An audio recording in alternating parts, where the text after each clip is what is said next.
Right.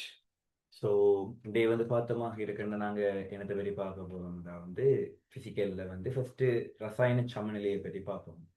So இப்போ ரசாயன சமநிலை சொல்லி கைக்க விளக்கடைகளை வந்து பார்த்தோமாக இருக்குண்டா இந்த விதத்தில் நாங்கள் படிக்கிற முதலாவதுங்களுக்கு பழக்கப்பட வேண்டிய வார்த்தை வந்து பார்த்தோம்னா வந்து மீளும் தாக்கம். இப்போ மீளும் தாக்கம் இதெல்லாம் நாங்கள் ஏற்கனவே கேள்விப்பட்ட வார்த்தைகள் தான்.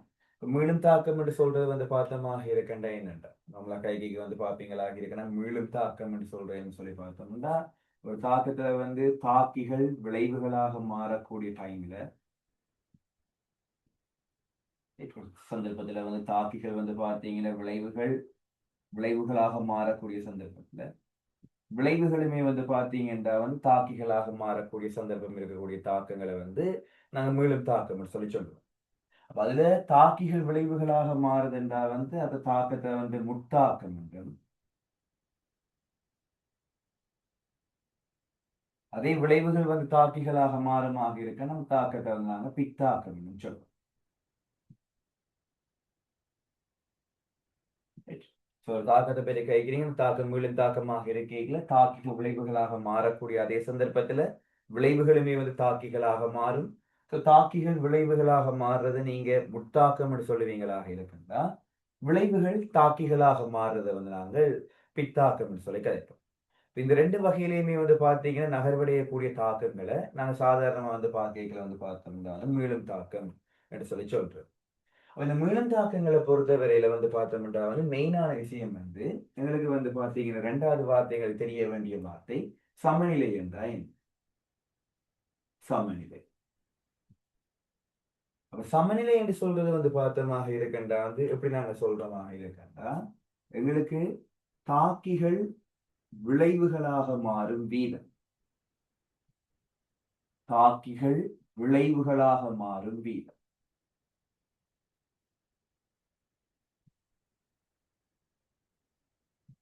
அதே மாதிரி விளைவுகள் தாக்கிகளாகும் வீதம் தாக்கிகள் விளைவுகளாகும் வீதம் அதே மாதிரி விளைவுகள் தாக்கிகளாகும் வீதம்.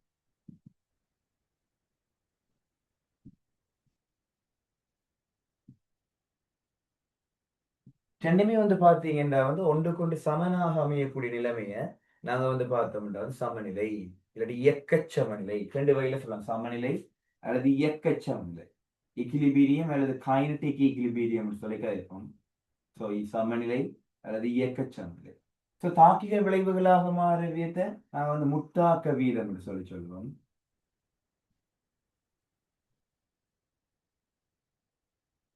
அதே விளைவுகள் வந்து தாக்கிகளாக மாறக்கூடிய வீதத்தை வந்து பார்த்தோமாக இருக்கணும் நாங்கள் பித்தாக்க வீதம் சொல்லி சொல்லுவோம்.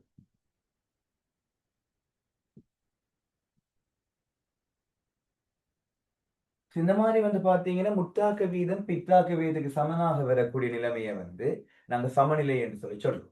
நார்மலா வந்து பார்த்தோமாக இருக்கண்டா வந்து மீளும் தாக்கம் என்றா என்ன இயக்க சமநிலை என்றா என்ன பொதுவாக எங்களுக்கு ஒரு அடிப்படை ஒன்று இருக்கு. மூன்றாவது பாயிண்ட் வந்து பார்த்தோம்னா இந்த சமநிலை தாக்கங்களுக்கு மூன்றாவது விஷயம் நாங்கள் நார்மலா கைக்க வேண்டிய வந்து பார்த்தோமாக இருக்கண்டா வந்து இந்த சமநிலை தாக்கங்களுக்கு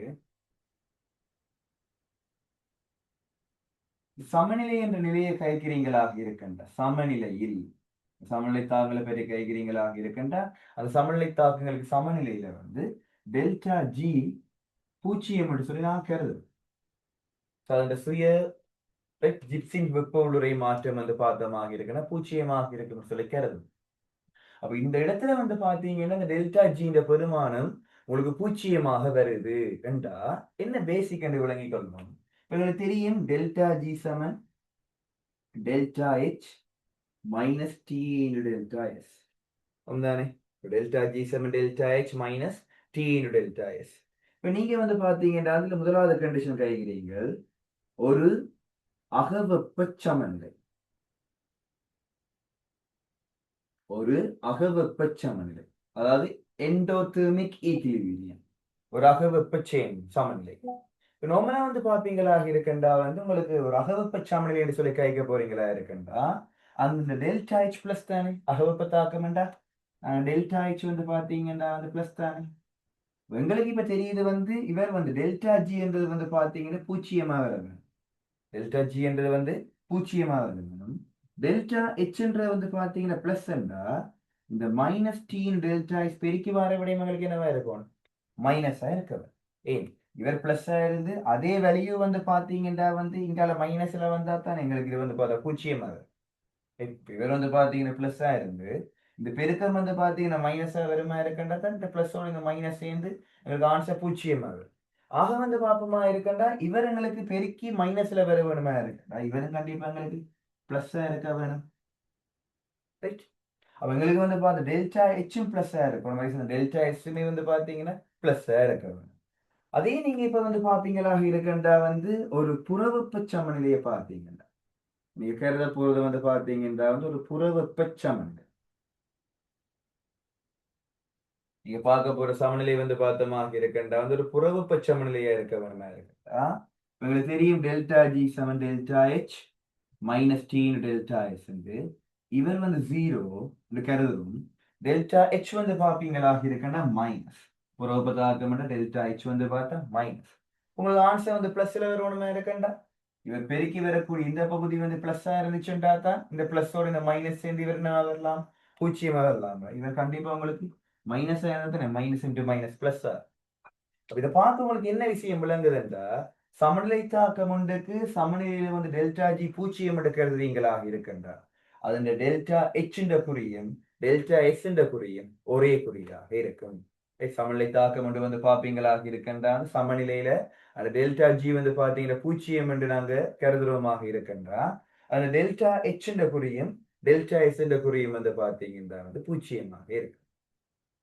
இது நீங்க வந்து பார்த்தோம்னா சாரி ஒரே குறியாக இருக்கு பூஜ்ஜியம் இல்ல டெல்டா எச் குறியும் டெல்டா எஸ் குறியும் அந்த கை கேட்கல அது ஒரே குறியாக இருக்கு. ஸோ இதை நாங்க எடுத்துக்கொள்ளோம். சரி அடுத்து வந்து பார்த்தோமாக இருக்கின்றா எங்களுக்கு தெரிய வேண்டியது உதாரணத்துக்கு வந்து பார்த்தோம்னா வந்து ஏ என்ற ஒரு தாக்கி உங்களுக்கு வந்து பார்த்தீங்கன்னா வந்து பி என்ற விளைவாக மாறும். ஏ என்ற ஒரு தாக்கி ஏ மூன்று ஏ என்ற ஒரு தாக்கி என்ற ஏ மூல் வந்து உங்களுக்கு வந்து பார்த்தீங்கன்னா வந்து பி இந்த பி மூல் விளைவுகளை வந்து பார்த்தீங்கன்னா உருவாக்குது. அதை விட வந்து பார்த்தீங்கன்னா சி இந்த சி மூலம் வருது. இந்த மாதிரி ஒரு தாக்கம் இருக்கு. இந்த தாக்கம் வந்து பார்ப்பீங்களாக இருக்கின்றா வந்து ஒரு மீளும் தாக்கம் இந்த மாதிரி ஒரு அம்புக்குறி குறிச்சு காட்டுறமா இருக்கண்டா இந்த தாக்கம் ஒரு மீளும் தாக்கம். அப்ப இந்த தாக்கத்தை நிகழ்த்துறதுக்கு நாங்க என்ன செய்யலாம்? உண்மையான தாக்கத்தை நாங்க உருவாக்குறதுக்கு வந்து பார்த்தோமா இருக்கண்டா சமநிலை அடைய வைக்கிறதுக்கு நாங்க என்ன செய்யலாம்டா ஒன்று ஆரம்பத்துல வந்து ஏஐ மட்டும் பயன்படுத்தலாம். ஏஐ மட்டும் வந்து பாத்தீங்கன்னா பயன்படுத்தி சமநிலை அடைய செய்யலாம். ஏ மட்டும் நீங்க பாவிப்பீங்களா இருக்கண்டா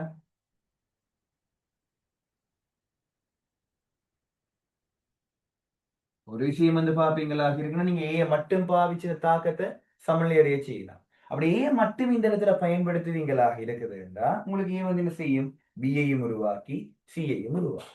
அப்ப தாக்கிகள் மூலமாக சமநிலையை உங்களால ஏற்படுத்தக்கூடிய மாதிரி இருக்கும். ரெண்டாவது வந்து பார்த்தோமாக இருக்குன்னா பியையும் சியையும் பயன்படுத்தலாம். பியையும் சியையும் பயன்படுத்தலாம். பியையும் சியையும் பயன்படுத்தி கூட நீங்க சமநிலையை வந்து பார்த்தீங்கன்னா அது அடைய செய்யலாம். என்ன செய்வீங்க பியையும் ஆரம்பத்திலே பயன்படுத்தி சியையும் ஆரம்பத்திலே வந்து பார்த்தீங்கன்னா பயன்படுத்துவீங்களாக இருக்கண்டா இந்த பியும் சியும் சேர்ந்து உங்களுக்கு வந்து பார்த்தீங்களாக இருக்கண்டா ஏ ஆக மாற்ற முடியும். உங்களுக்கு வந்து பாப்பமாக இருக்குண்டா அப்படி பியும் சியும் சேர்ந்து ஏயா மாற்றம் அடையமா இருக்குண்டா அங்கேயுமே உங்களுக்கு வந்து சமநிலை வந்து பாத்தீங்கன்னா ஐயப்படலாம் அதில் வந்து இவரா மாறி ஒரு கட்டத்துல வந்து பாத்தீங்களாக இருக்குண்டா அது சமநிலை அடையலாம். மூன்றாவது வந்து பார்த்தோமாக இருக்குண்டா வந்து தாக்கிகளையும் விளைவுகளையும் பயன்படுத்தலாம். ஜாவற்றையும் நீங்க பயன்படுத்தி சமநிலை அடைய செய்யலாம். நீங்க மூன்று பேரையுமே வந்து பாத்தீங்கன்னா பயன்படுத்தி கூட சமநிலை அடைய செய்யலாம். ஆரம்பத்துல வந்து பார்த்த ஏ மட்டும் பயன்படுத்தி அவரை பியையும் சியையும் மாற்ற முடியும். ஆரம்பத்துல வந்து பாத்தீங்கன்னா பியையும் சியை மட்டும் பயன்படுத்தி அவரை உங்களால் ஏயாக மாற்ற முடியும். மூன்றாவது வந்து பாப்பீங்களா இருக்குன்னா ரெண்டையுமே ஆரம்பத்திலே பாவிச்சும் கூட உங்களால புதுசா வந்து பாத்தீங்கன்னா ஒரு சமநிலை தாக்கம் ஒரு விஷயத்த ஏற்படுத்திக் கொள்ளக்கூடிய மாதிரி இருக்கு. இப்ப நீங்க வந்து பாப்பீங்களாக இருக்கின்றா வந்து இந்த இடத்துல வந்து ஒரு விஷயம் கைக்க போறீங்க. பொதுவா இந்த சமநிலை தாக்கங்களோட செயல்முறைகளை வந்து முதன்மை செயல்முறை சொல்லி கேட்பீங்க. நான் வந்து இந்த இடத்துல வந்து பார்த்தமாக இருக்குன்னு தாக்கம் வந்து முன்முகம் முன்முகமாக மற்றும் பின்முகமாக ரெண்டு பக்கம் முன்முகமாக மற்றும் பின்முகமாக முதன்மை சமநிலை எண் முதன்மை தாக்கங்கள் எண்.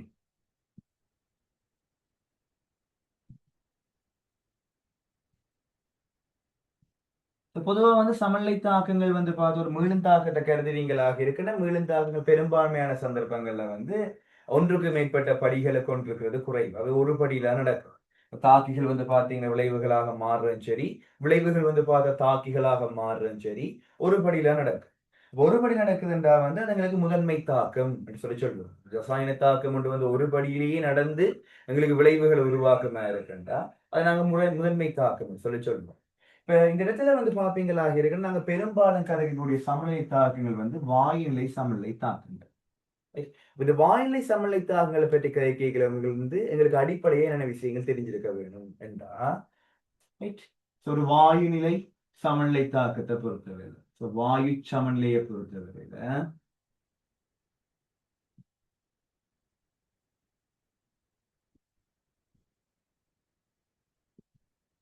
ஒரு தாக்கத்தை வந்து பாப்பீங்களாக இருக்கின்ற சாரி வாயுநிலை சமநிலை தாக்கமாக வாயுநிலையில் அவர் சமநிலையடைய வைக்க போறீங்களாக இருக்கின்ற முதலாவது விஷயம் வந்து இந்த இடத்துல சமநிலை அடைவதற்கு மூடிய தொகுதி வரும். முதலாவது விஷயம் வந்து பாப்பீங்களாக இருக்கின்றா வந்து சமநிலையடைய இந்த சமநிலை தொகுதிக்கு வந்து மூடிய தொகுதி வேணும். இல்லாட்டி வாயு வந்து பார்த்தீங்கன்னா வெளியேறியும் ஸோ சமநிலை அடைய வைக்க இயலாது திறந்த தொகுதிகளில் நீங்க சமநிலை என்ற ஒரு விஷயத்தை வந்து ஏற்படுத்திக் கொள்ள முடியாது. ரெண்டாவது வந்து பாப்பீங்களாக இருக்கின்றா வந்து மாறா வெப்பநிலை பேணப்பட வேண்டும். ரெண்டாவது விஷயம் வந்து பாப்பீங்களாக இருக்கின்றா வந்து மாறா வெப்பநிலை பேணப்பட வேண்டும். வெப்பநிலை மாறுமாக இருக்கின்றா வந்து உங்களால வந்து பாப்பீங்களாக இருக்கின்றா வந்து சமநிலையை வந்து ஏற்படுத்திக் கொள்ள முடியாது. அப்ப உங்களுக்கு வந்து பாப்பீங்களாக இருக்குன்னா ரெண்டு வகையில நீங்க சமநிலை ஸ்தாபிக்கலும். ஒன்று வந்து பாப்பீங்களாக இருக்கின்றா வந்து மூடிய தொகுதி பயன்படுத்த வேணும். அப்படி இல்லாட்டி வந்து பாப்பீங்களாக இருக்கின்றா வந்து ரெண்டாவது விஷயம் வந்து மாறா வெப்பநிலையில நீங்க சமநிலையை ஏற்படுத்திக் கொள்ளக்கூடிய மாதிரி இருக்கு. இந்த ரெண்டு வகைதான் வந்து பாத்தீங்கன்னா வந்து சமநிலையை ஏற்படுத்திக் கொள்வதற்கான வழிகளாக இருக்க போகுது. இப்ப நாங்கள் முன்முகமாக மற்றும் பின்முகமாக இந்த தாக்கங்களை முதன்மை தாக்கம் என்று சொல்லி எடுத்துட்டு இந்த தாக்கத்தினுடைய முத்தாக்க வீதம் இந்த ரெண்டு டேர்ம் அறிமுகப்படுத்துறேன். ஒன்று வந்து பார்த்தோம்னா முத்தாக்க வீதம். இந்த முத்தாக்க வீதம் என்றதை வந்து பாப்பீங்களா இருக்கின்றா RF என்று சொல்லி குறிக்கிறோம். ரேட் ஃபார்வர்ட் அப்ப RF என்று சொல்லி குறிக்கிறோம். அதே மாதிரி ரெண்டாவது வந்து பார்த்தமாக இருக்கின்ற பித்தாக்க வீதம்.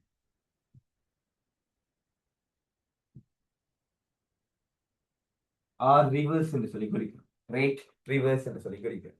இப்ப இந்த இடத்துல வந்து முத்தாக்க வீதத்தை வந்து RF பித்தாக்க வீதத்தை வந்து RRன்னு குறிக்கிற மாதிரி இருக்குண்டா இந்த முன்முகமான பின்முகமான தாக்கங்களை நீங்க முதன்மை தாக்கங்கள் கருதுவீங்களாக இருக்கின்றா அங்க ஒவ்வொரு குறித்த சார்பான தாக்கிகள பீசமான குண அடுக்குகளை வச்சுக்கொண்டு நீங்க வந்து பார்ப்பீங்களா வீத வீதிக்கான கோவை எழுதி கொள்ளலாம்.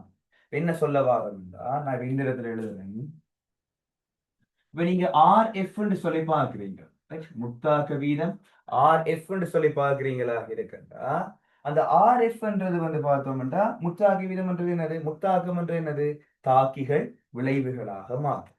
அதனை முத்தாக்கம் தாக்கிகள் வந்து விளைவுகளாக மாறுமா இருக்கிற முத்தாக்கம் விளைவுகள் தாக்கம் தாக்கிகளை மாறுமா இருக்கிறங்களுக்கு பித்தாக்கம். அப்ப எங்களுக்கு வந்து தாக்கிகளாக இருக்கின்றால் தாக்கிகள் விளைவுகளாக இருக்குல்ல அங்க தாக்கிகள் சார்பான செறிவுகள பீசமான குணகம் அடுக்கு ஏண்டா நீங்க வந்து பாருங்க முதன்மை தாக்கம் தானே அப்ப பீசமான குணகம் தான் தாக்க வரிசையாகவே இருக்கும். இங்க வந்து பாப்பீங்க எங்களுக்கு வந்து முத்தாக்க வீதம் RFன்னு கழிக்க போறீங்கன்னா அதுக்கு நாங்க வந்து கழிக்கிற KFன்றது வீத மாறிலி வெப்பம் முத்தாக்க வீத மாறிலி.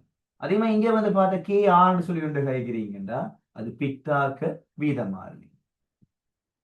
அது முத்தாக்க வீதமாலி KF இது பித்தாக்க வீதமாலி KR. ரைட் இந்த மாதிரி வந்து பாப்பீங்களாக இருக்கிற எடுக்கிறீங்கன்னா இப்ப RF ன்னு சொல்லி வந்து பார்த்த முத்தாக்க வீதம் கேட்க போறீங்கன்னா அது என்ன வரும்? முத்தாக்க வீதமாலிய ஏயின் செறிவுண்ட ஏயாம் அடுக்கால, ரைட், கேபிட்டல் ஏயின் செறிவுண்ட ஏயாம் அடுக்கால பெருக்கிற மாதிரி இருக்கும். அவங்களுக்கு வந்து முத்தாக்க வீதம் எழுத போறீங்கன்னா அது KF தர ஏயின் செறிவுண்ட ஏயாம் அடுக்கு. முத்தாக்க வீதம் எழுத போறீங்கன்னா அது KF தர ஏயின் செறிவுண்ட ஏயாம் அடுக்கு. அதே மாதிரி வந்து பாப்பீங்களாக இருக்குன்னா பித்தாக்க வீதம் ஆர் எழுத போறீங்களாக இருக்குன்னா உங்களுக்கு அது வந்து பார்த்தா KR தர சி இன்ற செறிவுண்ட சியாம் இருக்கு, தர டி என்ற செறிவுண்ட டியாம் இருக்கு. என் பித்தாக்க வீதம் என்றா என்னது? விளைவுகள் வந்து பார்த்த தாக்கிகளாக மாற வீதம். அப்ப இங்க இவதானே வந்து பார்த்த இவையா மாற போயிடும்னா அங்க இருக்கக்கூடிய ஒவ்வொரு கூறுகளையுமே செறிவுகண்ட பீசமான குணம் எடுக்கு. அங்கே இருக்கக்கூடிய ஒவ்வொரு கூறுகளையுமே செறிவுகள் தொடர்பான பீசமான குணம் எடுக்கு. இப்ப நீங்க வந்து பாத்தீங்கன்னா சமநிலை என்ற ஒரு நிலைக்கு வாரீங்க. இந்த இடத்துல வந்து பாத்தீங்கன்னா வந்து சமநிலை என்ற ஒரு நிலைக்கு வாரீங்களா இருக்குன்னா அந்த சமநிலையில முத்தாக்க வீதம் பித்தாக்க வீதம் ஒன்று கொண்டு சமன் நம்ம இருக்கும் தானே. முத்தாக்க வீதம் RF என்றது பித்தாக்க வீதம் RRக்கு சமனா இருக்க போகுது. அப்ப முத்தாக்க வீதமும் பித்தாக்க வீதம் சமன் என்றபடியால் RFம் RRம் ஒன்று கொண்டு வந்து பாத்தீங்களா இருக்கிற சமநிலையில சமன் என்றபடியால என்ன முடிவெடுக்க போறீங்க? KF தர A ന്റെ സെറിവുണ്ട് A ആം അടുക്കും KR தர C ന്റെ സെറിവുണ്ട് C ஆம் அடுக்கு தர D ന്റെ സെറിവുണ്ട് D ஆம் அடுக்கும் ஒன்று கொண்டு சமனா இருக்க போகுது. இந்த இடத்துக்கு வந்து பாத்தீங்கன்னா வாரீங்கள் அப்படி வரவுகளுக்கு இடையே வந்து பாப்பீங்களா இருக்கண்டா உங்களுக்கு KF தர A ന്റെ സെറിവുണ്ട് A ஆம் அடுக்கு சமன் KR தர C ന്റെ സെറിവുണ്ട് C ஆம் அடுக்கு தர D ന്റെ സെറിവുണ്ട് D ஆம் அடுக்கு. இந்த மாதிரி வந்து பாத்தீங்கன்னா எடுக்கக்கூடிய மாதிரி இருக்கு. அவங்களுக்கு வந்து நீங்க என்ன செய்ய போறீங்கன்னா வந்து இந்த முத்தாக்க வீத மாளிகையும் பித்தாக்க வீத மாளிகையும் இடையிலான விகிதத்தை பார்க்க போறீங்க. KF-க்கும் KR-க்கும் இடையிலான விகிதத்தை பார்க்க போறீங்க. அப்ப இந்த முத்தாக்க வீத மாளிகை KF, பித்தாக்க வீத மாளிகை KR, இந்த ரெண்டுக்கு விகிதம் பாக்குறீங்கன்னா அது C ன்ற சரி C ஆம் அடுக்கு தர D ன்ற சரி D ஆம் அடுக்கு கிளை ன்ற சரி A ஆம் அடுக்கு. ரைட், முத்தாக்க வீத மாளிகையும் பித்தாக்க வீத மாளிகையோட விகிதம் பார்ப்பீங்களா இருக்குன்னா இந்த மாதிரி வரப்போகுது. இதைத்தான் நாங்க செறிவு சார்பான சமநிலை மாறிலி கேசி சொல்லி குறிக்கிறோம். இதுதான் வந்து பார்த்தா நாங்க செறிவு சார்பான சமநிலை மாறிலி கேசி என்று குறிக்கிறோம். இந்த கேசி என்று சொல்லி கைகிறது வந்து பார்த்தீங்கன்னா விளைவுகண்ட செறிவுகள் சார்பான பீசமான குணக வலுவேற்றப்பட்ட பெருக்கம். விளைவு கண்ட செறிவுகள் சார்பா அவையவையில பீசமான குணகங்கள வலுவேற்றப்பட்ட பெருக்கம். கீழே வந்து பார்த்தீங்கன்னா தாக்கிகள செறிவுகள் சார்பான பீசமான குணகங்கள வலுவேற்றப்பட்ட பெருக்கம். இதை வந்து பார்ப்பீங்களாக இருக்கிற செறிவு சார்பான சமநிலை மாறிலி என்று சொல்லி சொல்றோம். ரைட், சோ இதுல வந்து பார்த்தீங்களாக இருக்குண்டா இது ஒரு ஸ்கிரீன்ஷாட் ஒன்று எடுத்துக்கொள்ளுங்க.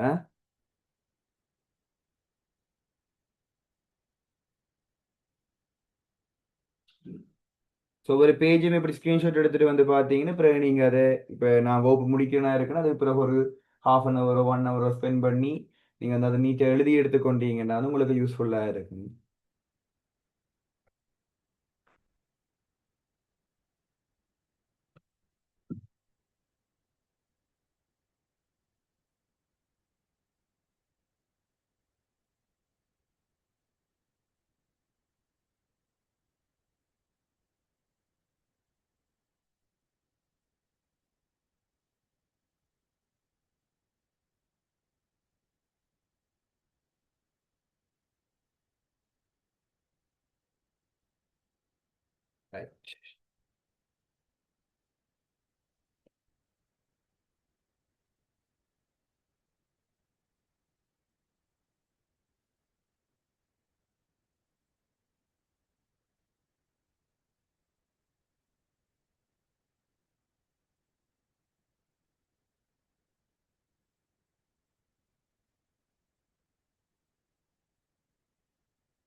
இப்ப அடுத்த வந்து பார்த்தோமா எனக்கு உதாரணத்துக்கு கொஞ்சம் தாக்குதலை பற்றி கதைப்போம்.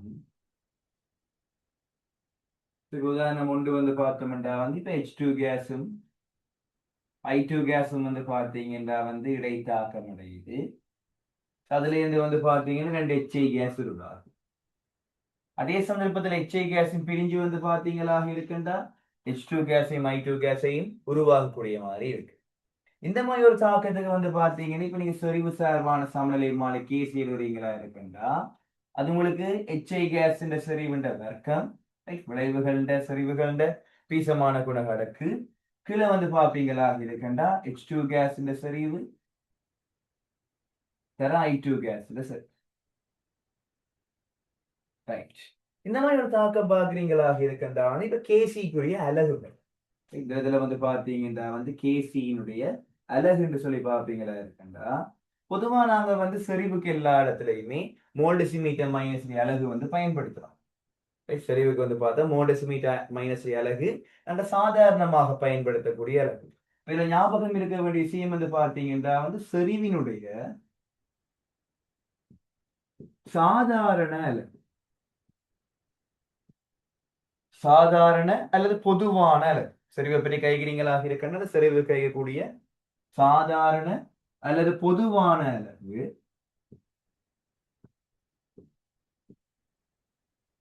மூல் டெசிமீட்டர் மைனஸ் சரியை பொறுத்த நான் கையக்கூடிய சாதாரண அல்லது பொதுவான அலகுன்றது வந்து பார்த்தமாக இருக்குன்னா மூல் டெசிமீட்டர் மைனஸ் 3.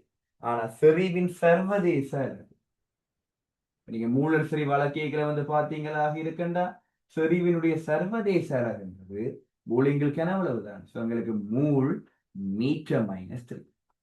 ஞாபகம் வச்சுக்கொள்ள வேண்டிய முக்கியமான விஷயம் இதுதான். நான் கேள்விகள் செய்யலையுமே அலகுகள் மாற்றவள கிடைக்கல. செறிவுக்கு கைக்கூடிய சாதாரண அலகுன்றது வந்து பாப்பீங்களாக இருக்குன்னா மூல் டெசிமீட்டர் மைனஸ் 3. ஆனா செறிவுக்கு நீங்க சர்வதேச அலகுன்னு சொல்லி கைப்பீங்களாக இருக்குன்றா வந்து SI அலகுல கைச்சிங்கன்னா அது மூல் மீட்டர் மைனஸ் 3 ஆக இருக்க போகுது. உங்களுக்கு வந்து பார்த்தமாக இருக்குன்னா இங்க கேசி அலகு பாக்குறீங்க. நாங்க இப்ப சாதாரண அலகு ஃபர்ஸ்ட் எழுதுவோம். இதுக்கு வந்து பாத்தீங்கன்னா பொதுவான அலகு என்ன சொல்லி பாக்குறீங்க. மேலே வந்து பாப்பீங்களாக இருக்கின்றால் செறிவுண்ட வர்க்கம் இருக்கு, கீழையும் செறிவு தர செறிவு தான் இருக்கு.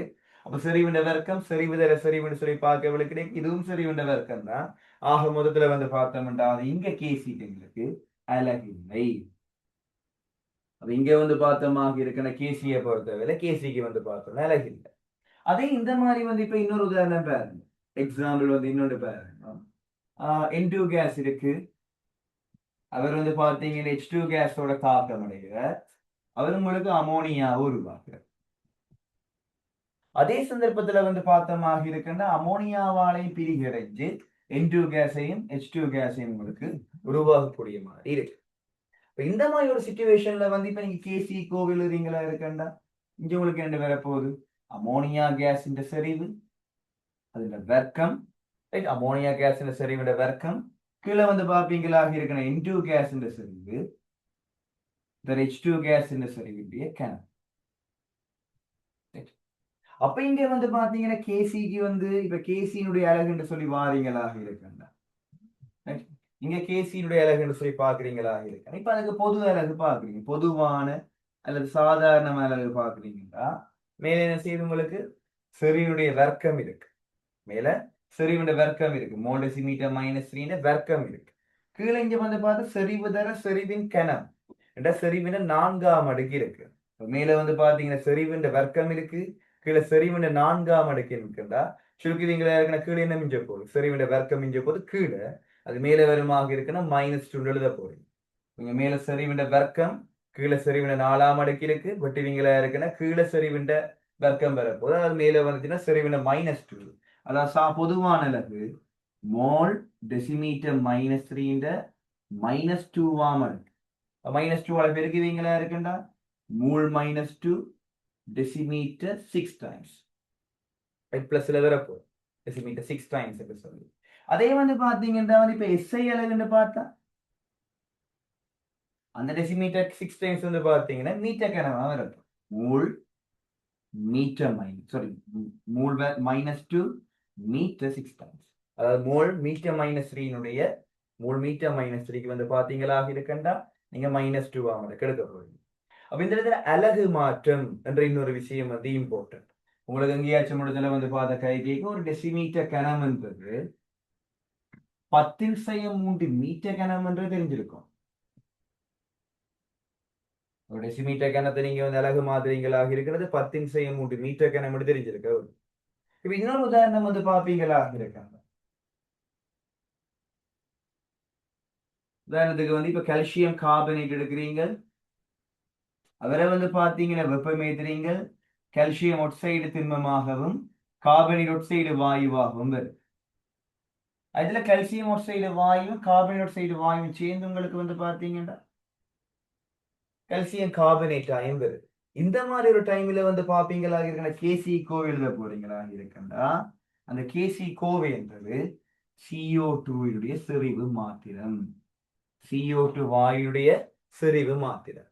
ஏனென்றா திண்மங்கள் அவையோட செறிவு வந்து பார்த்தோம்னா ஒரு மாறிலி பெருமானம். இடத்துல வந்து திண்மம் ஒன்றை பாக்குறீங்கன்னா திண்மம் ஒன்று உருவாகி இருக்குன்னா அந்த திண்மங்களோட செறிவு வந்துன்றது ஒரு மாறிலி பெருமானம். அப்ப திண்மங்களோட செறிவு ஒரு மாறிலி பெருமானம் என்றபடியால சமநிலை மாறிலின்ற கோவையில அவர் உள்ளடக்கப்பட மாட்டுது. அவர் ஒரு மாறிலியாவே கருதப்படுவார். அப்ப எங்களுக்கு வந்து பார்த்தோம்னா வந்து திண்மங்கள் திண்மங்களின் செறிவு மாறிலி. நீங்க திண்மங்களை பற்றி கேட்கிறீங்கன்னா திண்மங்களின் செறிவு மாறிலி. எனவே அவை சமநிலையை பாதிக்காது. திண்மங்களோட செறிவு மாறிலியா இருக்கிறபடியால வந்து அவ சமநிலையை வந்து பாத்தீங்கன்னா பாதிக்காது. கேசி கோவையிலோ இல்லாட்டி வேற வேற சமநிலை மாலை கைக்கிறீங்களோ நீங்க திண்மத்தை வந்து உள்ளடக்க மாட்டீங்க. ஆனால் சமநிலை தாக்கத்துக்கு அது தேவையானது. இது தாக்கத்தை பொறுத்தவரை எல்லாருமே வந்து பாத்தீங்க எங்களுக்கு தேவையானது. சமநிலை தாக்கத்துக்கு அது தேவையானது. இப்ப கால்சியம் கார்பனேட் இல்லாமல் நீங்க சமநிலைன்றதை பார்க்கல, கால்சியம் ஒட்சைட் இல்லாமல் நீங்க சமநிலைன்றதை பார்க்கல. ஆனா சமநிலையை அவர் பாதிக்க மாட்டார். அவர் சரி வந்து பார்த்த மாறிலியா இருப்பார். ஆனா அவர் சமநிலை தாக்கத்து கட்டாயம் வந்து அத்தியாவசியமானவரா இருப்பார். ஒரு சமநிலை தாக்கத்தோட சம்பந்தப்படக்கூடிய தாக்கிகளா இருந்தா என்ன, விளைவுகளா இருந்தா என்ன, அதாவது தாக்கத்துல சமநிலை என்ற இடத்தை கைகிறீங்களா இருக்கட்ட கட்டாயம் வந்து இருக்கத்தான் வேணும். ஆனா அவர் சமநிலையை வந்து பார்த்தோம் என்றால் வந்து பாதிக்க மாட்டார். சோ சமநிலை தாக்கத்துக்கு அது அவசியமானது. ஒரு சமநிலை தாக்கத்தை பற்றி கைக்கிறீங்களாக இருக்குன்னு அது அவசியமானது.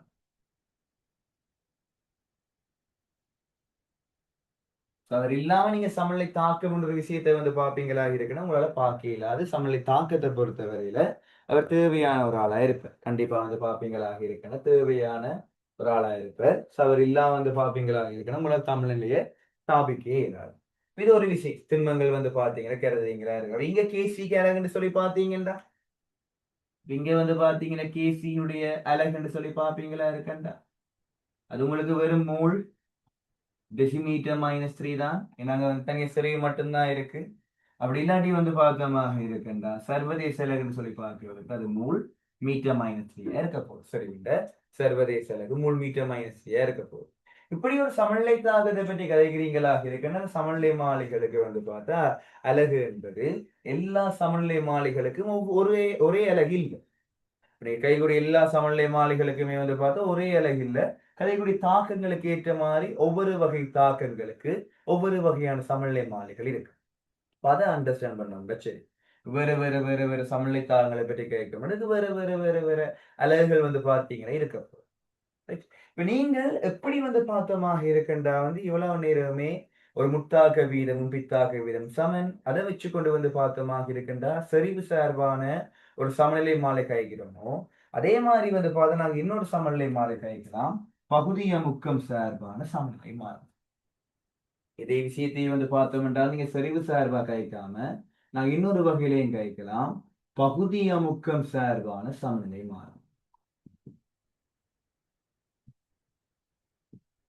கைவர் சமநிலை மாலை வந்து பாத்தீங்கன்னா பகுதிய முக்கம் சார்பான சமநிலை மாலை. வாயுக்களை பொறுத்தவரையில வந்து பார்த்தோமாக இருக்கின்றா வந்து நாங்க இந்த ரெண்டு வகையான சமநிலை மாலைகளுமே கழிக்கலாம். அதுக்கு வந்து செறிவு சார்பாயின் சமநிலை மாலை கழிக்கலாம். அதே சந்தர்ப்பத்துல பகுதிய முக்கம் சார்பாகவுமே வந்து பாப்பீங்களாக இருக்குன்னா சமநிலை மாலைகளை கழிச்சு கொள்ளக்கூடிய மாதிரி இருக்கு. இப்ப நீங்க வந்து பாக்குறீங்க வந்து பார்த்தோம்னா பகுதிய முக்கம் சார்பான சமநிலை மாலை என்றா அதெல்லாம் கேபி என்று சொல்லி குறிப்போம். ப்ரெஷர் ரிலேட்டடா பார்க்கிறபடியால் நாங்கள் அதை கேபி என்று சொல்லி குறிப்போம். இப்ப நாங்கள் இந்த முதலாவது உதாரணத்தாக இதை பொறுத்த வரையில நாங்க ஒவ்வொன்றுக்குமே கேபிக்குரிய கோவில் வரும்டா இது பெஸ்கல் சார்புல. இது பார்த்தா 3 டெசிமீட்டர்-3 3 மீட்டர்-3 செறிவு சார்பில் கைக்கிறீங்களாக இருக்கண்டா. இவர் பாப்பீங்களாக இருக்கிற பகுதிய முக்கம் சார்பில் பாத்தீங்கன்னா கைக்க போறீங்களாக இருக்கண்டா அவரை பெஸ்கல் சார்பில் அமுக்கம் சார்பில் பாத்தீங்களா கைக்க போறீங்க.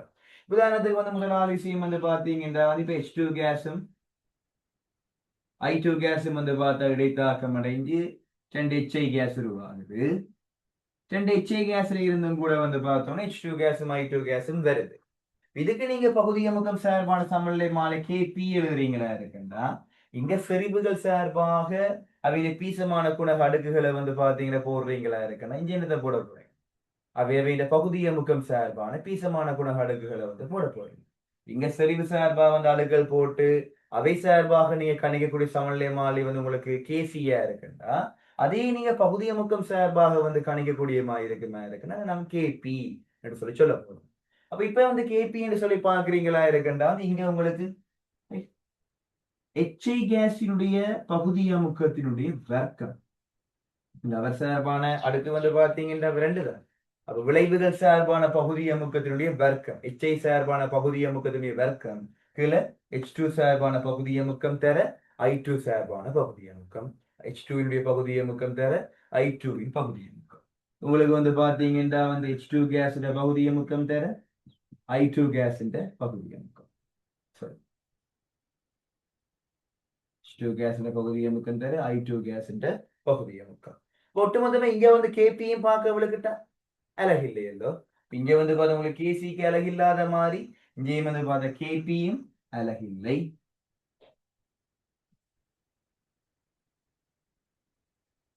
இதே இப்ப ரெண்டாவது பாருங்க. இப்ப N2 கேஸும் 3H2 கேஸும் சேர்ந்து 2 அமோனியா வருது. N2 கேஸ்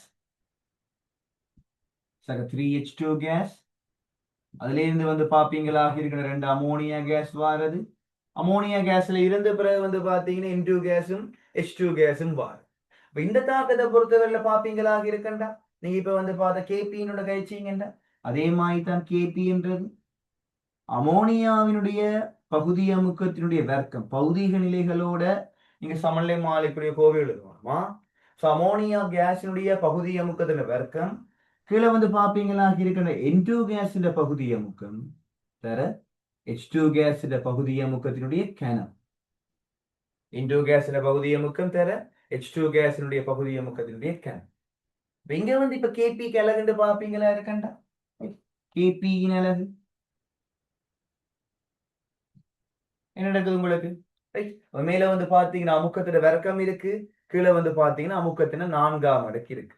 மேல பெஸ்கல்ட வர்க்கம் இருக்கு, கீழே பார்த்தா பெஸ்கல்ட 4ஆம் அடுக்கு இருக்கு. அப்ப உங்களுக்கு பெஸ்கல் வர்க்கம் பெஸ்கல்ட 4ஆம் அடுக்குன்னா 2 அடுக்கு வெட்டுப்பட்டு கீழே பெஸ்கல்ட வர்க்கம் பெற போது அது மேல வருமாக இருக்குன்னா பெஸ்கல் -2. ஆக அமுக்கம் சார்பாக நீங்கள் பெஸ்கல் -2. இப்ப அமுக்கத்தை பெஸ்கல் அளந்தீங்கன்னா பெஸ்கல் -2. அமுக்கத்தை ATM அளந்தீங்கன்னா ATM -2. அமுக்கத்தை கிலோ பெஸ்கல் அளந்தீங்கன்னா கிலோ பெஸ்கல் -2. அமுக்கத்தை மில்லிமீட்டர் ரசத்தில் அளந்தீங்கன்னா மில்லிமீட்டர் ரசத்தின் -2ஆம் அடுக்கு. சென்டிமீட்டர் ரசத்தில் அளந்தா சென்டிமீட்டர் ரசத்தின் -2ஆம் அடுக்கு. அந்த மாதிரியான அலகுகள் என்ன வருதோ அந்த குறித்த அலகு சார்பாக அமுக்கத்துக்கு நாங்கள் சகஜமாக அளக்கக்கூடிய அலகு சார்பான -2. இப்ப இவற்றை கேசியின் அலகு பாருங்க செறிவு சார்பான -2. நாங்கள் அளக்கக்கூடிய பதார்த்தத்தினுடைய செறிவு சார்பான -2. அதே பாத்தீங்கன்னா அமுக்கம் பார்த்தா எங்களுக்கு கேபி பார்த்தா அமுக்கம் சார்பான அலகுன்ற -2 என்ன விளங்குது. இங்க கேசிக்கு நீங்க என்ன மாதிரி அலகு கதைக்கிறீங்களோ அதே மாதிரி தான் கேபிக்கு அலகு பெறப்போகுது. ஃபர்ஸ்ட்டுக்கு இங்க பார்த்தோம்னா கேசிக்கும் எங்களுக்கு அலகு இல்லை, இதுல கேபிக்குமே பாப்பீங்களா இருக்குன்னா அலகு இல்லை. அது இங்க பாத்தீங்கன்னா கேசியின் அலகு உங்களுக்கு செறிவினுடைய -2ஆம் அடுக்குண்டா இங்க உங்களுக்கு கேபி அலகு பார்த்தா பகுதி அமுக்கத்தின் -2ஆம் அடுக்கு. அப்ப உங்களுக்கு மூன்றாவது ஆக்கத்துல பார்த்தா இப்ப இவருக்கு நீங்க கேசி என்று கைக்கிறீங்க, அப்படி கேசி என்று கை கேட்கல அது செறிவு நேரடியா வெறுமா இருக்குண்டா செறிவு அழகா நேரடியாக வெறுமா இருக்குண்டா கேபி என்றது உங்களுக்கு என்ன வரப்போகுது அமுக்கத்தின் அழகு நேரடியாக வரப்போகுது. ஏன் இப்ப நீங்க இந்த இடத்துல இதே தாக்கத்துக்கு கேபி எழுதுறீங்க, நான் இதை எப்படி அம்புக்குறி போட்டு எழுதுனா இதே தாக்கத்துக்கு நீங்க கேபி எழுதுறீங்களா இருக்கின்ற அது CO2வினுடைய பகுதி அமுக்கம். கேபி எழுதுறீங்க CO2வினுடைய பகுதி அமுக்கம். இப்ப என்ன அலகு வரப்போகுது உங்களுக்கு? தனி ஒரு பகுதி அமுக்கம் மட்டும் உங்களுக்கு என்ன அலகு வரப்போகுது? பஸ்கல் மட்டும்தான் வரப்போகுது. இது கேபிக்கும் கேசிக்கும் இடையில அலகு சார்பா இருக்கக்கூடிய ஒரு தொடர்பு பார்க்கக்கூடியமா இருக்கு.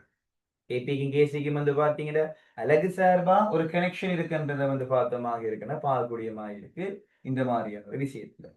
ரைட். ஸோ இது ஒரு வந்து பாத்தீங்களா இருக்கின்ற வந்து ஒரு ஸ்கிரீன்ஷாட் ஒன்று எடுத்துக்கொள்ளுங்க.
ரைட். இப்ப நாங்க என்னத்தை பற்றி பார்க்க போறீங்களா இருக்கின்றா வந்து இந்த ஒரு ரசாயனத்தாக்குறது கேபியின் கேசியின் இருக்கேக்கல கேபி கம கேசி என்பவற்றுக்கு இடையில என்ன தொடர்பு?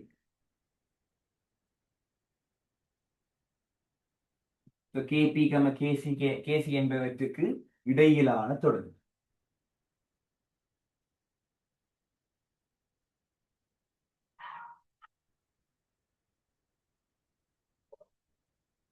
நான் இப்ப பேசிக்கா வந்து நோட்ஸ் மேல கழிச்சுட்டு அது இப்பதான் கேள்வி செய்ய போறேன்.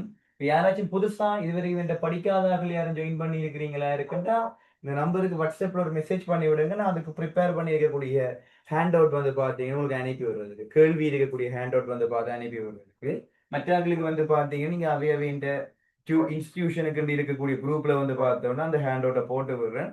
ஸோ அதை நாங்கள் வந்து பார்த்து டவுன்லோட் பண்ணிட்டு வந்து பிரிண்ட் எடுத்து செய்து கொள்ளக்கூடிய மாதிரி இருக்கு. இப்ப கேபிக்கும் கேசிக்கும் இடையிலான ஒரு தொடர்பு நாங்க வந்து பார்த்தா வந்து இப்ப என்ன செய்யறோம்னா வாயுநிலை சமநிலை தாக்கம் ஒன்றை கருதுகிறோம். வாயுநிலையில் இருக்கக்கூடிய ஒரு சமநிலை தாக்கம் ஒன்றை கருது. உதாரணத்துக்கு வந்து பார்த்தோம்னா வந்து ஏ மூல் ஏ கேஸ் சக பி மூல் பி கேஸ் அதுல இருந்து வந்து பார்த்தோம்னா சி மூல் சி கேஸும் டி மூல் டி கேஸும் உருவாகும்.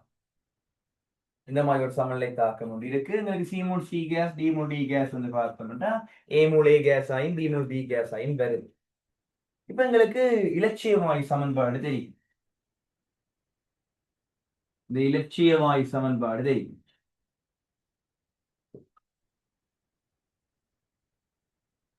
பிவி சமன்பாடு தெரியும் தானே எல்லாருக்குமே. இலட்சிய வாயு சமன்பாடு தெரியும் பிவி சமன்பாட்டின்னு சொல்லி. இந்த பிவி சமன்பாடு சமன்பாட்டை பொறுத்தவரையில அமுக்கத்தையும் செறிவை நீங்க தொடர்புபடுத்த போறீங்கன்னா ஒரு செறிவு தெரியும் தானே. செறிவுன்றது மூலின் கீழ் கனவுனது. மூளை வந்து பாத்தீங்கன்னா கனவுளவால பிரிக்கிறீங்களா இருக்குன்னு அதுக்கு பேர் தான் செறிவு. அப்ப நீங்க இந்த சமன்பாட்டை மாடிஃபை பண்ணி எழுத விளக்கிறீங்க வந்து என்ன எழுதலாம்னாங்க இந்த பிவி சமன் நாட்டி என்ற சமன்பாட்டை நீங்க மாடிஃபை பண்ணி எழுத போறீங்களா இருக்கண்டா பி சமன் n இன் கீழ் v இன்டு ஆர்டி. என்ன வந்து பாத்தீங்கன்னா v ஆல பிரிச்சு n இன் கீழ் v இன்டு ஆர்டி அதாவது p சமன் சிஆர்டி. p சமன் சிஆர்டி. இது ஞாபகம் வச்சுக்கொள்வோம். இந்த கேள்வியை பொறுத்தவரை வந்து பார்த்தா p சமன் சிஆர்டி என்றதை ஞாபகம் வச்சுக்கொள்வோம்.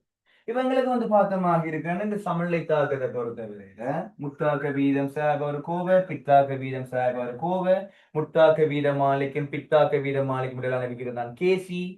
அந்த கேசி மாதிரியே வந்து பார்த்தீங்கன்னா இன்னொரு சமநிலை மாறி நாங்க பகுதி எண்முகம் சார்பா கழிச்சா அது வந்து பார்த்தா கேபி இது எங்களுக்கு தெரியும்.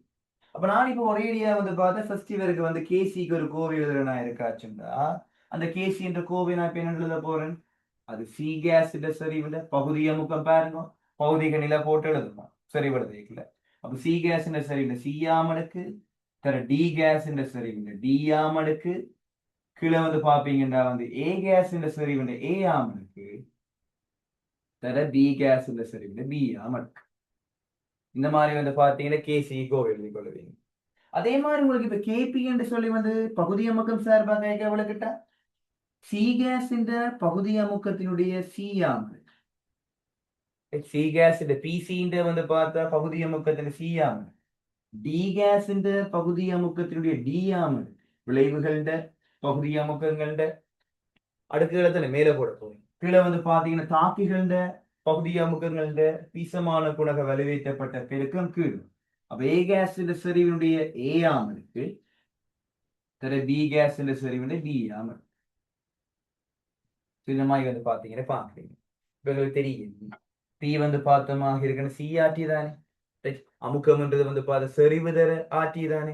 இப்ப நீங்க என்ன செய்யலாம் இப்ப இந்த இடத்துல வந்து பாத்தீங்கன்னா வந்து ஏயினுடைய பகுதி அமுக்கம் எழுத போறீங்களா இருக்கண்டா பிஏ எழுத போறீங்களா இருக்கண்டா ஏயின் செறிவு தர ஆட்டி எழுதலாம் தான் பி சமன் சி ஆட்டி என்றா பி சமன் சி ஆட்டி என்றா ஏயின் பகுதி அமுக்கம் வந்து பாத்தீங்கன்னா பிஏன்னு சொல்லி எழுதுறீங்களா இருக்கண்டா ஏ சார்பாக காணப்படக்கூடிய பகுதி அமுக்கத்தை செறிவு தர ஆட்டின்னு எழுதலாம்.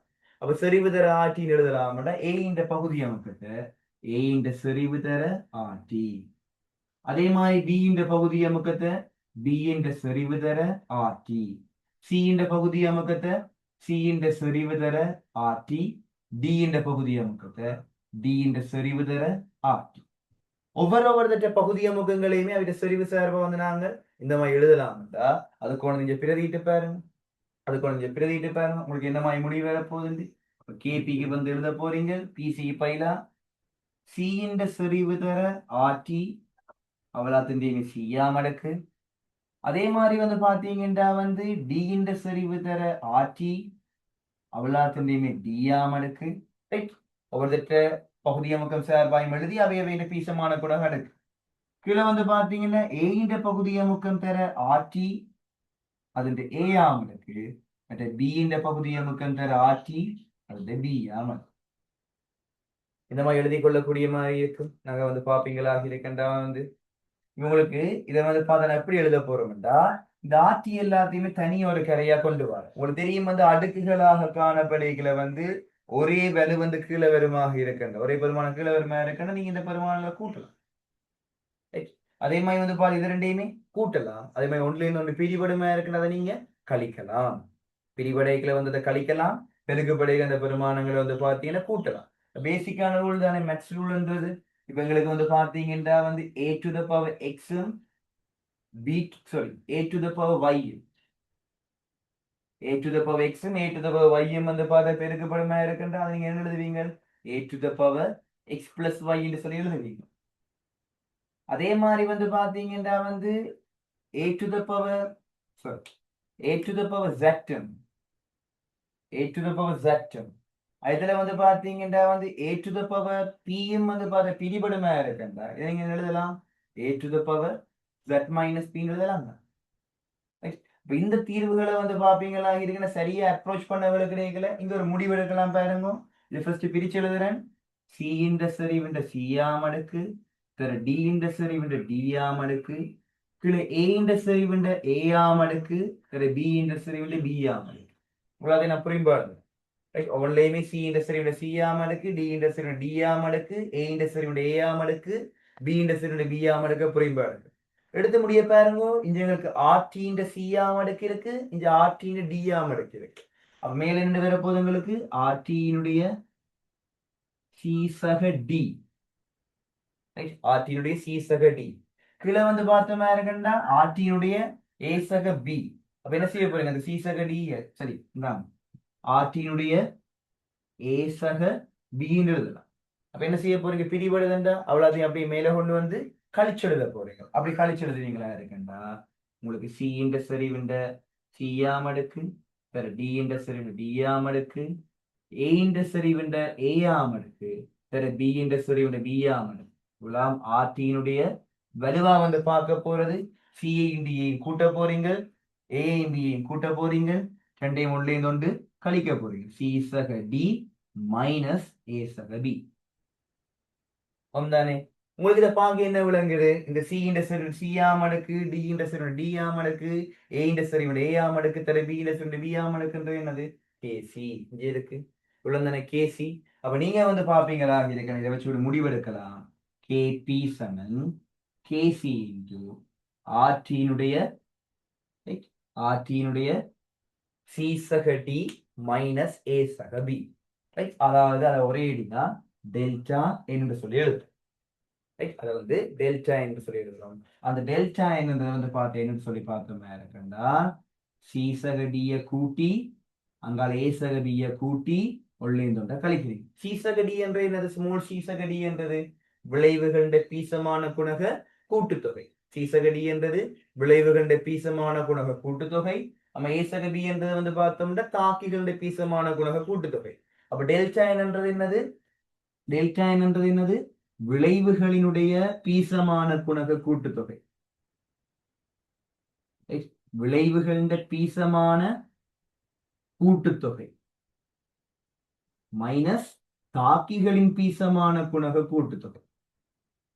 விளைவுகளின் பீசமான குணக கூட்டுத்தொகையிலிருந்து தாக்கிகளின் பீசமான குணக கூட்டுத்தொகையை வந்து பார்த்தீங்களா இருக்க நீங்க கழிக்கிறீங்களா இருக்கா அதான் வந்து பார்த்தா டெல்டா. அப்ப நீங்க எப்படியா கேபி சமன் கேசி into RT to the power delta ஒரு வாயிலை சமநிலை தாக்கத்தை பொறுத்தவரையில இந்த மாதிரி ஒரு தொடர்பு இருக்கிறத கைக்கலாம். கேபி சமன் கேசி into RT to the power delta. சிலது குழப்பம் இருக்கிறது வந்து கேபி சமன் கேசி into RT to the power delta என்ன இந்த கேசி சமன் KP into RT to the power delta என்ன இதை ஞாபகம் வச்சுக்கொள்ளணும். பி சமன் சிஆர்டி தானே, பி சமன் சிஆர்டி என்ற ஞாபகம் இருக்கு தானே. பி சமன் சிஆர்டியா இருக்கீங்கள உங்களுக்கு கேபி சமன் கேசி into RT to the power delta என்ன இருக்கும்? எப்படி நீங்க பி சமன் சிஆர்டி கழிக்கிறீங்களா அப்படி கேபி சமன் கேசி into RT to the power delta என்ன இருக்கும்.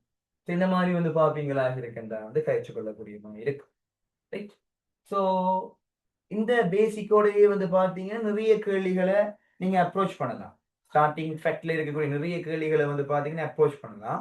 ஸோ அதுக்குரிய ஒர்க் ஷீட்டை வந்து பார்த்து நான் ப்ரிப்பேர் பண்ணி அனுப்புறேன். ஸோ இதுல சம்பந்தப்படக்கூடிய கேள்விகளை எப்படி அணுகிறது, அதுல இருக்கக்கூடிய வார்த்தைகள் என்ன, இப்ப கூட்டற்பிரிகை அடைந்த அளவு, இல்லாட்டி வந்து பார்த்தா கூட்டற்பிரிகை அடைந்த பின்னம், கூட்டற்பிரிகை அடைந்த சதவீதம், தாக்கிய அளவு, உருவான அளவு, சமநிலையில் காணப்படக்கூடிய அளவுகள் என்ற நாங்க அதை என்னென்ன மாதிரி வாசிச்சு அண்டர்ஸ்டாண்ட் பண்ண வேணும். ஒவ்வொரு கேள்வியிலையுமே வந்து பார்த்தோமா இருக்கு அந்த விஷயங்களை என்ன மாதிரி வாசிச்சு நாங்க அதை அண்டர்ஸ்டாண்ட் பண்ண வேணும். நாங்கள் அதுல என்னென்ன பிள்ளைகள் வந்து வளமையா விடுறோம், அது என்ன செய்யலாம்ன்றதை பற்றி வந்து பார்த்தோமா இருக்கின்றா வந்து தொடர்ச்சியாக வந்து நாளைய வகுப்புல வந்து கைக்குரியமாக இருக்கும். ஸோ தேவையான இடங்கள்ல சில கிராஃபுகள் என்ன மாதிரி கீறுறது அதை பற்றி நாங்கள் பார்க்கலாம். இன்றைக்கு நான் ஒரு கிராஃப் ஒன்று கைக்கிறேன். உதாரணத்துக்கு வந்து பார்த்தமாக இருக்கிறேன். தேவையான ஒரு ஸ்கிரீன்ஷாட் எடுத்துக்கொள்ளணும்.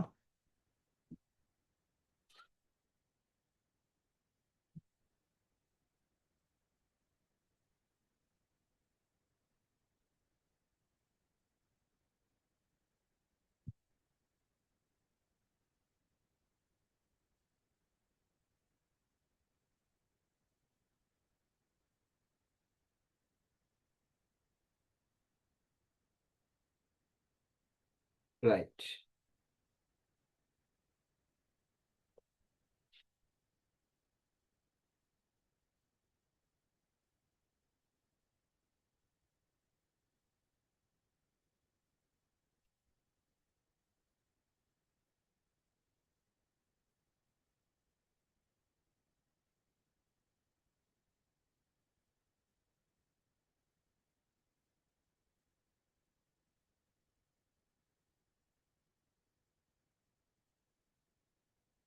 இப்ப இதுல வந்து பாப்பீங்களா இருக்குன்னா வெயிட் பண்ணும்.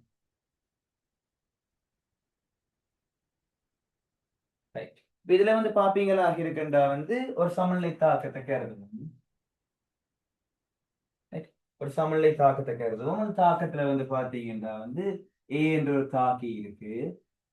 அதில் வந்து பாத்தீங்கன்னா பியா மாறுற, இதுல பிஎம் வந்து பார்த்தா ஏயா மாறக்கூடிய மாதிரி இருக்கு. இந்த மாதிரி ஒரு சமநிலை தாக்கத்தை பொறுத்தவரையில வந்து முதலாவது விஷயம் ஆரம்பத்தில்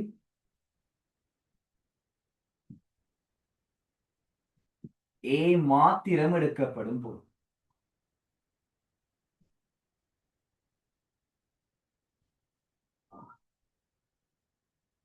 ஆரம்பத்தில் வந்து பார்த்தா ஏ மாத்திரம் எடுக்கப்படும் போது. ஸ்டார்டிங்ல வந்து பாப்பீங்களா இருக்குன்னா ஏ மட்டும்தான் நீங்க எடுக்கிறீங்க என்று சொல்லி இருக்கீங்கள, நீங்க தாக்க வீதத்துக்கும் நேரத்துக்கும் இடையில ஒரு வரை கொண்டு வரையறீங்க. நீங்க ஒரு கிராஃப் ஒன்றுக்குறீங்க வந்து தாக்க வீதம் ரேட்டை வந்து பார்த்தீங்கன்னா வந்து y-x இதையும் இதுல வந்து பார்த்தீங்கன்னா டைமை வந்து பார்த்தோமாக இருக்குன்றா வந்து x அச்சிலையும் வச்சு கிராஃப் ஒன்றுக்குறீங்க. ஆரம்பத்துல தாக்கி மட்டும்தான் வச்சுக்கிறீங்க, ஏ மட்டும்தான் தனியா வச்சுக்கிறீங்களா இருக்குன்றா இவர் மட்டும்தான் அவரா உங்களுக்கு மாறிக்கொண்டே இருப்பார். முத்தாக்க வீதம் அதை தாக்கி வந்து விளைவா மாறக்கூடிய முத்தாக்க வீதம் என்றது நல்ல ஒரு உயர் பெருமானத்துல இருக்கும். பித்தாக்க வீதம் என்றது ஆரம்பத்துல இருக்கா, ஏன் விளைவு இருந்துச்சுன்னா தானே விளைவு தாக்கியா மாறலாம். அப்ப ஆரம்பத்துல எங்களுக்கு அங்க விளைவே இல்லை. அப்ப இங்க வந்து தாக்கிகள் விளைவாக மாற டைம்ல விளைவுகள் வந்து பார்த்த தாக்கிகளாக மாற்றம் அடைஞ்சிருக்காது. தனியே வந்து பார்த்தோன்னே ஏ மட்டும்தான் என்ன செய்ய போகுது, விளைவுகளா மாறிக்கொண்டே இருக்க போகுது. நேரம் போக போக போக போக போக எங்களுக்கு கொஞ்சம் கொஞ்சமா பி உருவாக துவங்கும். அப்படி பி உருவாகி பி என்ற செறிவு வந்து பாத்தீங்கன்னா அதிகரிக்க துவங்கி எல்லாமே மாறா வெப்பநிலையில மூடிய விரைத்த கொள்கலத்துல வந்து பாத்தீங்கன்னா நடக்குதா இந்த கைகுறி தாக்கங்கள் எல்லாமே. அப்ப பி வந்து உருவாக உருவாக உருவாக வந்து பார்த்தா பி வந்து கொஞ்சத்துல என்ன செய்ய போகுது, ஏயா மாறி மாறி வர துவங்கிதான் பித்தாக்க வீதம் ஆரம்பத்துல கொஞ்சமா இருக்கு, பி உருவாக உருவாக கூடி கூடிக்கொண்டே இருக்கு. முத்தாக்க வீதம் நடக்க நடக்க நடக்கும் ஏயின் அளவு குறைஞ்சு கொண்டே போகும். ஏயின் அளவு குறைய குறைய குறைய குறைய தாக்க வீதம் என்ன செய்யும், குறையும். ஏன் முத்தாக்க வீதம் RF என்றது KF தர ஏயினுடைய செறிவு. ஏட செறிவுக்கு தாக்க வீதம் நேர் சமனல்லோ.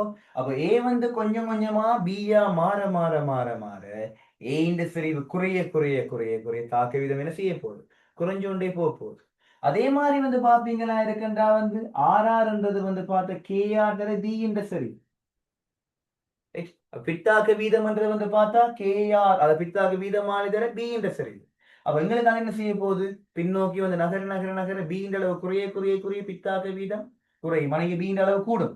நேரத்தோட வந்து பார்த்தா பி அளவு என்ன செய்ய போகுது, கூட போகுது. பி அளவு கூட கூட கூட கூட எங்களுக்கு பித்தாக்க வீதமும் கூடும். என்றா தாக்க வீதத்துக்கு பாருங்க பி செறிவு நேர் விகித சமம் இங்க. ஆக ஏ செறிவு நேரத்தோட வந்து பாத்தீங்கன்னா வந்து குறைய ஆரம்பத்துல முத்தாக்க வீதம் என்ற உயர் வருமானமா இருக்கும், அது குறைஞ்சு குறைஞ்சு குறைஞ்சு குறைஞ்சு வரும்.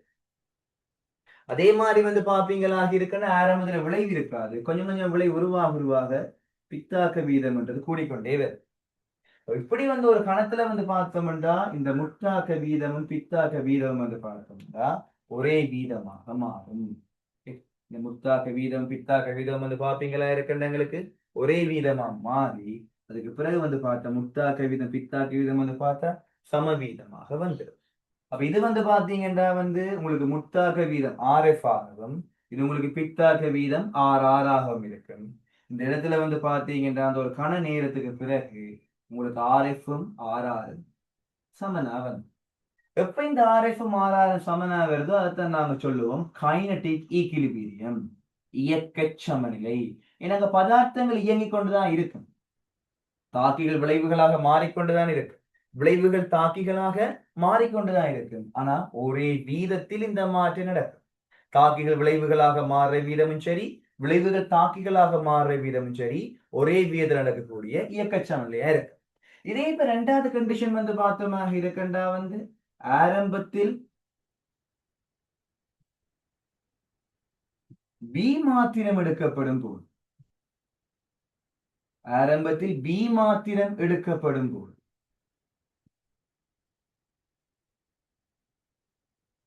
ஸ்டார்டிங்ல வந்து பிஏ மட்டும்தான் எடுக்கிறீங்க. ஏற்கனவே நாங்க முதல்ல எழுதிட்டோம் சமநிலை என்றது இங்கே இருந்து ஆரம்பிக்கலாம், இங்கே இருந்து ஆரம்பிக்கலாம், ரெண்டு பேருமே கலந்துமே வந்து பாத்தீங்கன்னா ஆரம்பிக்கலாம். அப்ப எங்களுக்கு இங்கே இருந்து ஆரம்பிச்சா தாக்கிகள் வந்து விளைவுகளாக மாறும், பிறகு விளைவு கொஞ்சம் கொஞ்சமா தாக்கியா மாறிக்கொண்டே வரும். விளைவு சார்பாவி ஆரம்பிச்சா ஆரம்பத்தில் என்ன வீதம் கூடவா இருக்கும், பித்தாக்க வீதம் கூடவா இருக்கு. ஏன்னா பிஏ மட்டும் ஆரம்பத்துல பாவிச்சீங்கன்னா பி தான் உங்களுக்கு என்ன செய்ய போகுது, ஏயா மாற போகுது. ஆரம்பத்துல பித்தாக்க மட்டும்தான் வந்து பார்த்தோம்னா நடக்கவே போகுது. நேரம் போக போக போக போக ஏ உருவாக உருவாக்க முத்தாக்க வீதம் ஸ்டார்ட் ஆகும். இதே விரைவுமாய் தான் இருக்கும் பாக்குறது. ரைட், எங்களுக்கு வந்து பார்த்தோம்னா இதே விரைவுமாய் தான் இருக்கும் பாக்குறதுக்கு. ஆனா ஆரம்பத்துல பித்தாக்க வீதம் தான் ஒரு உயர் வருமானத்துல இருக்கும், அதை குறைஞ்சு குறைஞ்சு குறைஞ்சு குறைஞ்சு வருது. முத்தாக்க வீதம் என்ற ஒரு விஷயம் இருக்கவே மாட்டேன். அப்ப அவர் வந்து பார்த்தோம்னா தாக்கி உருவா கூடிக்கொண்டே வருவார். ரெண்டு பேருமே வந்து பாத்தீங்கன்னா ஒரு கணத்துக்கு பிறகு எங்களுக்கு வந்து முத்தாக்க வீதம் பித்தாக்க வீதம் சமனா வந்து ஒரு கட்டத்துக்கு பிறகு வந்து பார்த்தோமா இருக்கின்றவர் இயக்கச்சமநிலை அடைவர். அப்ப எங்களுக்கு இங்க வந்து கிடைக்கவளுக்கு தான் வந்து பிஏ மட்டும்தான் பாவிக்கிறீங்கன்றா ஆரம்பத்துல பித்தாக்க வீதம் நடக்க துவங்கி அது நேரத்தோட குறைஞ்சு கொண்டே வரும். முத்தாக்க வீதம் வந்து பாத்தீங்கன்னா கூடிக்கொண்டே இருக்கும். இயக்க சமநிலையில வந்து ஆர்எஃப் ஆர்ஆர் உங்களுக்கு சமனா வந்துடும். இதே நீங்க வந்து பாத்தீங்கன்னா மூன்றாவது சந்தர்ப்பம் எடுக்கிறீங்க. அதாவது ஏயும் பியும் பயன்படுத்தப்படும் போது